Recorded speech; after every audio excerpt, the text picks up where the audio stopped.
Hi guys, welcome back to my channel. मैं सुजाता जौहरी आप लोगों का अपने यूट्यूब चैनल पर स्वागत करती हूं। तो जो लोग मेरे चैनल में नए होंगे, मेरे चैनल को लाइक कर लीजिएगा और सब्सक्राइब कर लीजिएगा और बेल आइकन बटन को प्रेस कर दीजिएगा ताकि मेरा नोटिफिकेशन आप लोगों तक सबसे पहले पहुंच सके। तो आइए आज हम लोग जानते हैं कि हम लोगों को प्रतिदिन तुलसी जी की पूजा कैसे करनी चाहिए, क्योंकि हिंदू धर्म में है कि तुलसी जी की पूजा हमें प्रतिदिन करनी चाहिए और प्रत्येक हिंदू के घर में तुलसी जी के पौधा होती ही है। हिंदू की ये पहचान ही है, इसलिए हमें तुलसी जी की पूजा प्रतिदिन ही करनी होती है। और कार्तिक के महीने में और माघ के महीने में इनकी महत्ता बढ़ जाती है, क्योंकि बहुत से लोग कार्तिक स्नान करते हैं, बहुत से लोग माघ स्नान करते हैं, तो इस समय इनकी पूजा थोड़ा ज़्यादा विधिवत होती है और विधि से लोग विधि विधान से पूजा करते हैं। और ऐसे प्रतिदिन तो हमें पूजा करनी ही चाहिए। तो आइए देखते हैं कि प्रतिदिन हमें कैसे पूजा करनी चाहिए। तो प्रतिदिन हमें पूजा करने के लिए देखिए तुलसी जी को जैसे कि नहा लेना चाहिए। नहाने के बाद से हमें अपने घर में पहले गणेश जी की पूजा कर लेते हैं, या तो बहुत से लोग हैं कि पहले सूर्य भगवान को ही जल दे लेते हैं। तो आप लोग जैसा करते होंगे वैसा ही करिएगा।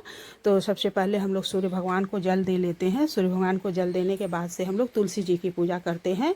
तो तुलसी जी की पूजा करने के लिए हमें सबसे पहले उनके जड़ में जल देना चाहिए और उसके बाद से तब हमें पौधों के ऊपर जल देना चाहिए। पहले हमें पौधे को ऊपर से ही जल नहीं गिरा देना चाहिए, पहले जड़ में जल दीजिए, फिर उसके बाद तो फिर ऊपर से जल दीजिए। तो इस तरह से पहले हमें जल दे देना है। और प्रतिदिन आप तुलसी जी को रोड़ी लगा सकती हैं, रोड़ी लगाइए उनके जड़ में, और या रोड़ी और चंदन हम लगा सकते हैं। सिंदूर देखिए हमें प्रतिदिन नहीं लगाना चाहिए। बहुत से लोग पूछते हैं कि सिंदूर प्रतिदिन तुलसी जी को लगाना चाहिए कि नहीं। तो नहीं, तुलसी जी में प्रतिदिन सिंदूर नहीं लगाना चाहिए, आप रोड़ी लगा सकती हैं। क्योंकि सिंदूर सिर्फ जो कार्तिक के महीने में जो एकादशी पड़ती है, जिससे कि देव उठनी एकादशी कहते हैं, बस तुलसी जी को उसी दिन सिंदूर लगता है, बाकी साल भर में कभी सिंदूर नहीं लगता है। तो इस तरह से हमें उन्हें रोड़ी लगाने चाहिए। और जैसे कि रोड़ी का 5 टीका लगाने का बहुत से लोग हैं कि वो लेते हैं, जैसे कि साल भर हमें तुलसी जी के 5 पत्ते में लगाना है, उसका हम लोग संकल्प लेते हैं, तो वो संकल्प पूरा करते हैं। और इस तरह से उसके बाद फूल चढ़ा दीजिए, जड़ में विष्णु भगवान को चढ़ा दीजिए, फिर ऊपर पौधे के ऊपर तुलसी जी के ऊपर लाल फूल चढ़ा दीजिए, क्योंकि लक्ष्मी माता और विष्णु भगवान दोनों ही तुलसी जी में निवास करते हैं। फिर उसके बाद आप एक दीपक जला दीजिए या धूपबत्ती जला दीजिए। और शाम के टाइम में भी हमें, जैसे सुबह के टाइम में तो पूजा करना ही चाहिए, आप चाहिए तो प्रतिदिन भोग भी लगा सकती हैं, और यदि ना लगाए तो भी कोई दिक्कत नहीं है। लेकिन कार्तिक के महीने में और माघ के महीने में ज़रूर प्रतिदिन भोग लगाइएगा, चाहे थोड़ा सा गुड़ का ही भोग लगाइए या चीनी का लगाइए, किशमिश का लगाइए, लेकिन हमें लगाना चाहिए। लगाने के बाद हमें उन्हें प्रणाम कर लेना चाहिए। तो इस तरह से हमें तुलसी जी की पूजा प्रतिदिन करनी चाहिए।